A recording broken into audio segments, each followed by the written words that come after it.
Hello dear students, I welcome to all of you to the history class. Today we shall begin a new chapter from the history book. The name of the chapter is The Mughal Empire. Students, आज हम मुगल साम्राज्य के बारे में पढ़ेंगे. Students, so let us start the lesson. Students, आप जानते हो कि इंडिया एक बहुत ही बड़ा देश है. पहले इंडिया में बांग्लादेश, पाकिस्तान और बहुत सारे रीजन्स आता था. तो इतने बड़े एरियाज को, इतने बड़े इलाके को राज करना किसी भी राजा के लिए मुश्किल काम था.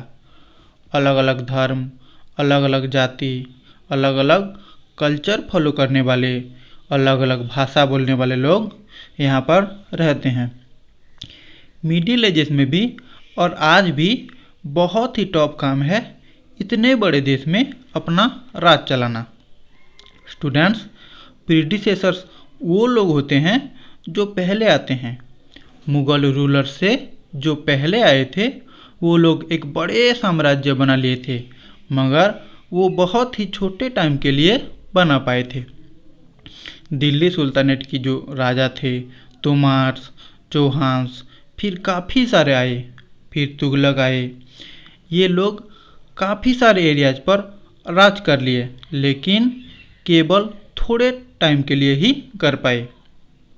लेकिन ये जो बाद में मुगल्स आए, बहुत बड़े एरियाज पे, बहुत बड़े इलाकों पे और बहुत ही लंबे समय तक भारत में राज किए. तो इसी मुग़ल एम्पायर के बारे में इस चैप्टर में डिटेल्स में पढ़ेंगे.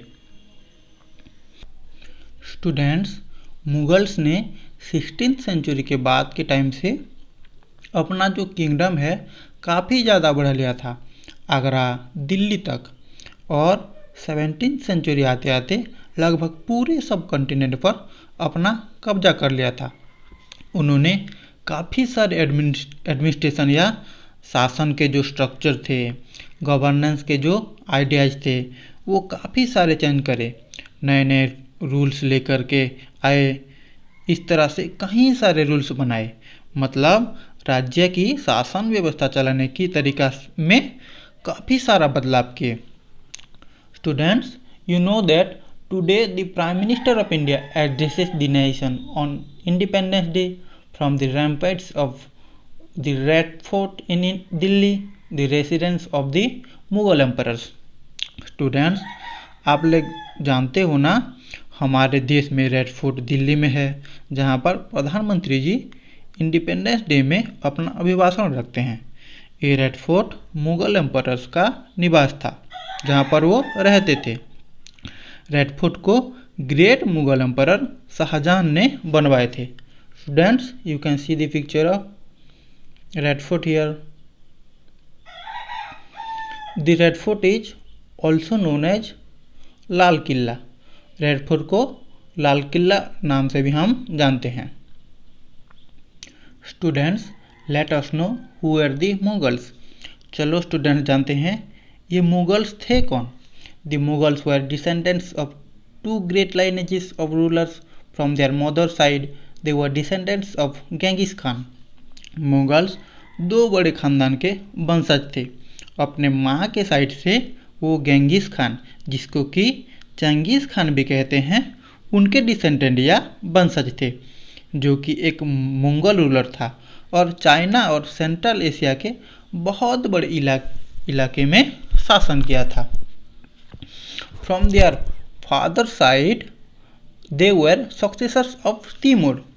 उनके फादर के साइड से वो तिमूर के सक्सेसर थे, जो कि ईरान, इराक और मॉडर्न डे का तुर्की में शासन किया करते थे.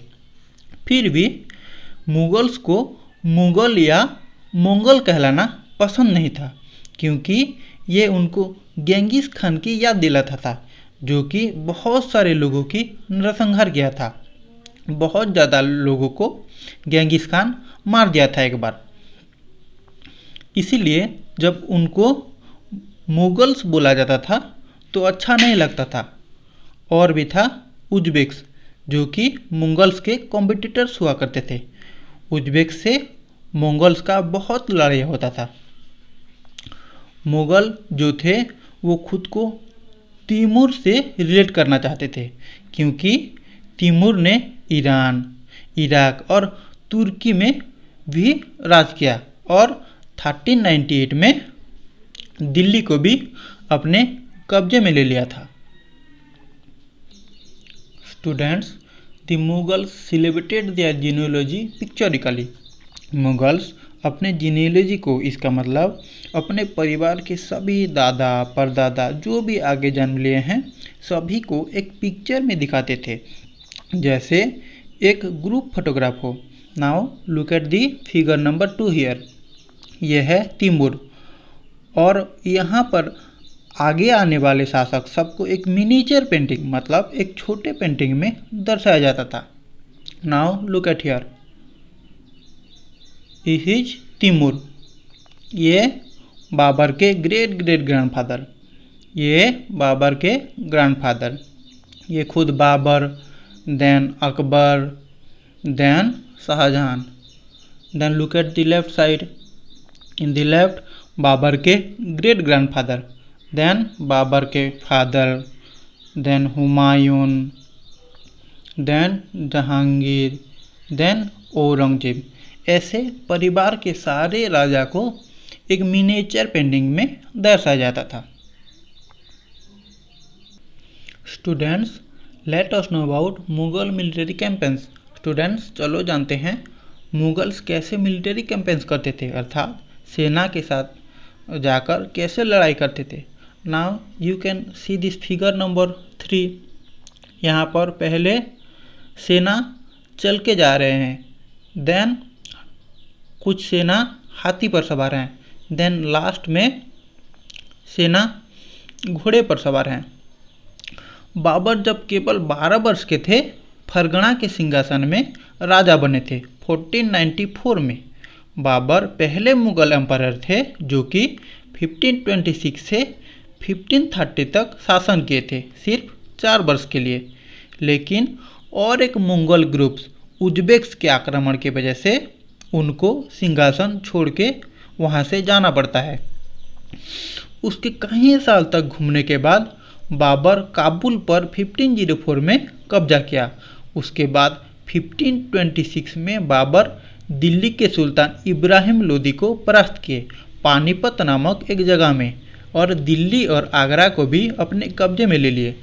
इसको फास्ट बैटल ऑफ पानीपत भी कहा जाता है। Students, this is very important, इसको याद रखना। Again I am repeating, in 1526 Babur defeated the sultan of Delhi Ibrahim Lodi at Panipat. 1526 में बाबर दिल्ली के सुल्तान इब्राहिम लोदी को परास्त किया पानीपत नामक जगह पर, जिसको फास्ट बैटल ऑफ पानीपत भी कहा जाता है। Students, cannons were an important addition in 16th century warfare.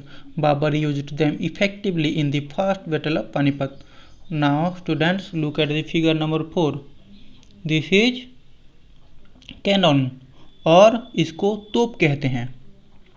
Cannons को 16th सेंचुरी में युद्ध में किंग्स यूज करने लगे। बाबर ने इस कैनन को फर्स्ट बैटल ऑफ पानीपत में यूज किया और इब्राहिम लोदी को परास्त किया था।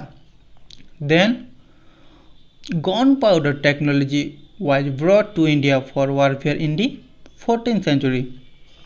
गन पाउडर 14th सेंचुरी में इंडिया को ला गया और फायर आर्म्स मतलब बंदूक का यूज पहली बार गुजरात, मालवा और डिकेन के एरियाज में हुआ 16th सेंचुरी की पहली भाग में।